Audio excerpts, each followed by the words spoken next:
जिनके आंगन में अमीरी का शजर लगता है, जिनके आंगन में अमीरी का शजर लगता है, उनका हर ऐब जमाने को हुनर लगता है। मैं हूं आपका टीचर एम ए रजा और आज आप लोग पढ़ रहे हैं एक नज़म के हवाला जाती अशार।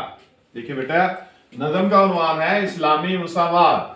हवाला के अशार देखिए, जब आप तशरीह करते हैं तो इन अशार को एडजस्ट करने की कोशिश करें और मार्कर से लिखने की कोशिश करें।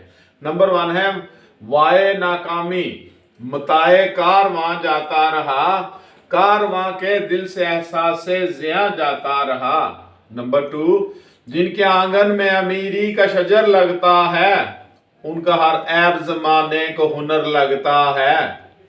नंबर 3, मुकद्दर में जो शक्ति थी वो मरकर भी नहीं निकली, लहद खोदी गई मेरी तो पथरीली जमीन निकली। नंबर 4 पे, जिंदगी नीचे कहीं मुंह देखती ही रह गई, कितना ऊंचा ले गया जीने का मयार आदमी।